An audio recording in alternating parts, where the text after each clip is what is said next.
Sebelum memulai, yang saya hormati Bapak Sandi Badi Wibowo Atim. Perkenalkan, nama saya Petrus Renata Sonlunuk. Saya berasal dari Prodi Sistem Informasi dengan nomor NIM 05605152. Kali ini saya ingin menjelaskan tentang tugas 3 struktur data saya yang telah saya buat. Jadi, untuk awalannya seperti biasa saya mengimpor daftar pustaka Java agar semua codingannya dapat berjalan dengan baik. Kemudian di sini public class ini untuk menentukan public class-nya. Untuk selanjutnya saya menggunakan static class graph ini untuk mendefinisikan program utamanya ya, karena program utamanya kan di tugas 3 struktur data ini. Dilanjutkan dengan di bawah sini ya, int jumlah node ini untuk mendeklarasikan variabel penyimpanan total node dalam graph nanti. Dilanjutkan lagi dengan list integer ini untuk membuat daftar penampung semua node nanti. Jadi di dalam node ini ada beberapa node spesifik ya dari masing-masing integer ya. Kemudian dilanjutkan lagi dengan public graph int node ini untuk menginisiasi graph saat diinstansiasi.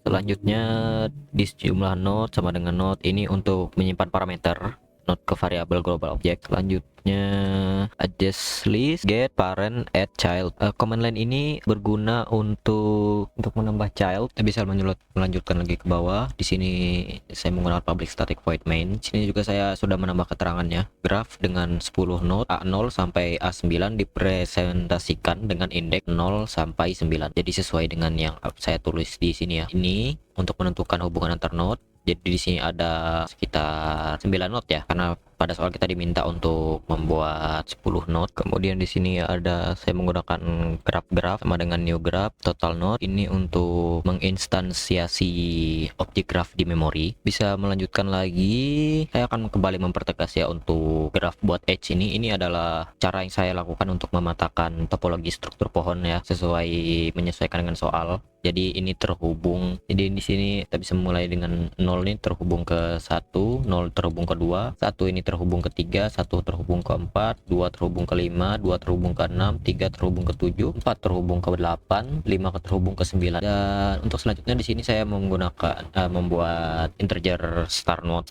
ini untuk menetapkan A0 sebagai titik pencarian awal, dan dilanjutkan lagi dengan membuat target node di bawahnya. Ini untuk menetapkan angka 8 sebagai target penemuan atau representasi nilai n sesuai dengan apa yang saya tambahkan di sini ya untuk keterangan penjelasan lebih lanjut. Kemudian di bawah ini saya membuat command line algoritma DFS graph start node dan target node ini berguna untuk memanggil fungsi evaluasi DFS. Kemudian di bawahnya juga saya membuat command line untuk memanggil fungsi evaluasi BFS menyesuaikan dengan soal ya. Untuk selanjutnya di sini public static void ini untuk mendeklarasikan metode pencarian DFS sesuai menyesuaikan dengan soal ya. Dan di sini ada boolean visited no boolean graph jumlah node ini untuk membuat array index boolean untuk melacak status kunjungan tiap node agar tidak terjadi infinite loop. Kemudian di bawah sini ada stack integer LIFO sama dengan new stack. Command line ini berguna untuk menginstansiasi tumpukan class in first out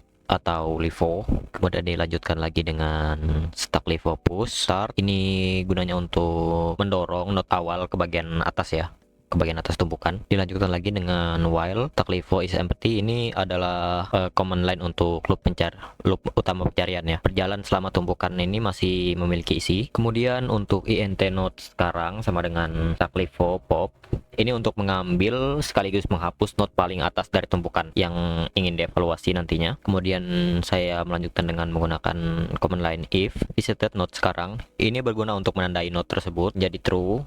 Jadi node yang sudah kita kunjungi sebelumnya akan ditandai sudah dikunjungi. Jadi kita tidak mengunjungi node yang sama 2 kali ya. Setelah kita mengunjungi sekali, nanti akan ditandai dengan command line ini dan kita akan melanjutkan ke node yang selanjutnya. Ya, ini juga mencegah terjadinya infinite loop ya. Kemudian bisa melanjutkan lagi ke yang berikutnya. Nah, di sini ada list integer child graph as dense list get node sekarang. Ini untuk menarik ini untuk menarik daftar anak tetangga dari node saat ini. Kemudian for int i sama dengan child size kurang i titik koma i lebih dari 0 i minus minus. Ini adalah command line dengan literasi terbalik ya pada daftar child.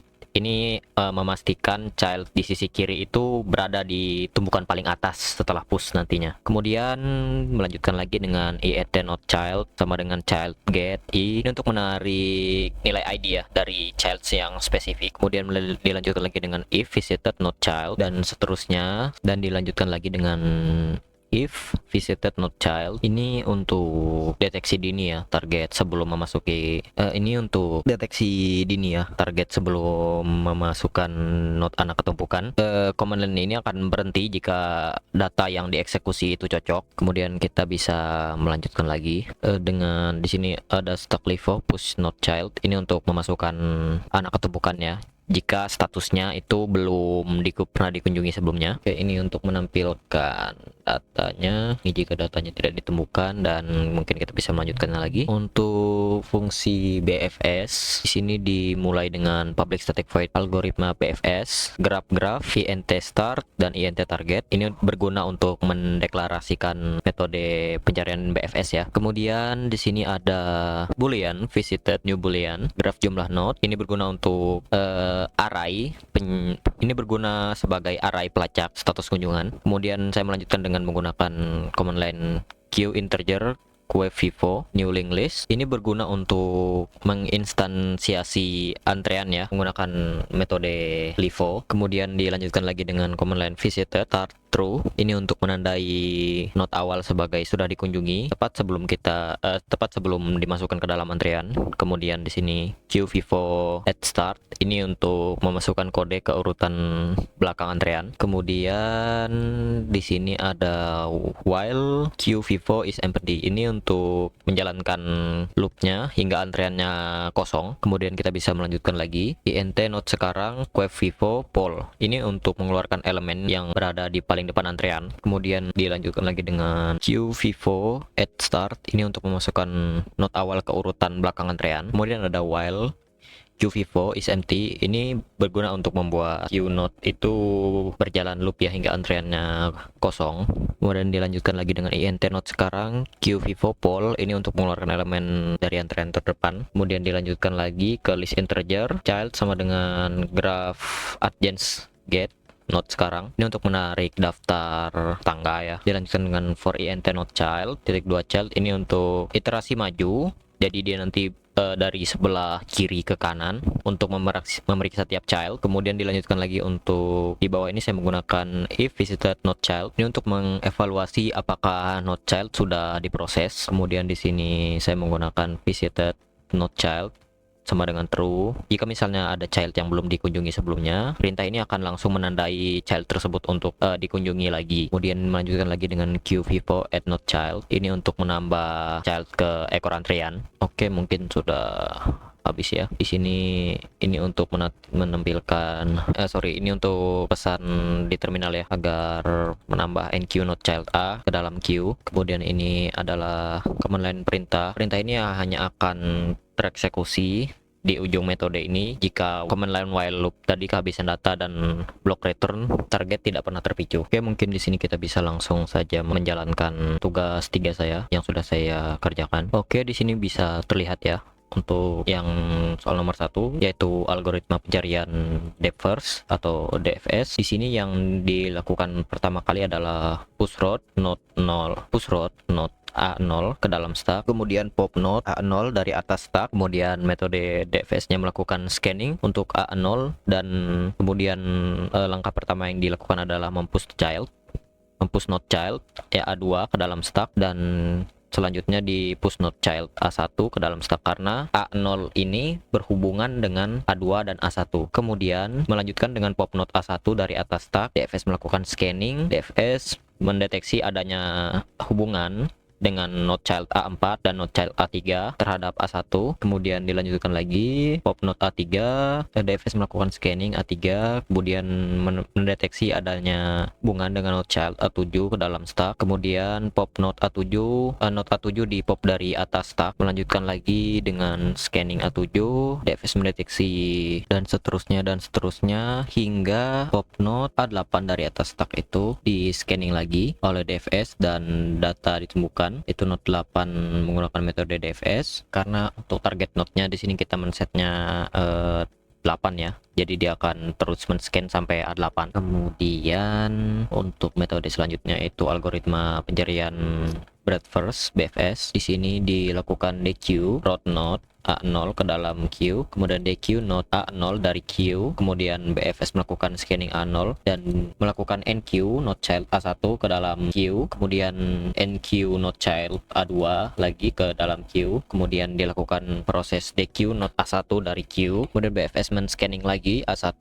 dan men-NQ node child A3 dan A4 ke dalam Q, kemudian DQ node 2 dari Q, kemudian BFS melakukan scanning lagi ke A2, NQ node child A5 dan A6 ke dalam Q, kemudian DQ node A3 dari Q, kemudian metode BFS melakukan scanning lagi dari A3 ke NQ node child A7 ke dalam Q, kemudian melakukan DQ lagi A4 dari Q dan seterusnya hingga metode BFS ini melakukan scanning untuk node A9 ya, dan datanya tidak ditemukan karena target angka N yang dicari itu kita men-setnya pada A8 ya. Jadi dia komennya selesai di sini. Oke, mungkin sekian dari saya. Saya sangat memohon maaf ya jika misalnya penjelasan saya terlalu berlibat-libat dan banyak bagian yang sangat ambigu ya menurut saya, karena saya juga kurang begitu bisa menjelaskannya, tapi saya berusaha sebisa mungkin menjelaskan dengan bahasa saya sendiri. Oke, sekian dari saya, Petrus Renat Asununuk dengan nomor NIM 0560515222, tugas 3 struktur data ya. Sekian, terima kasih.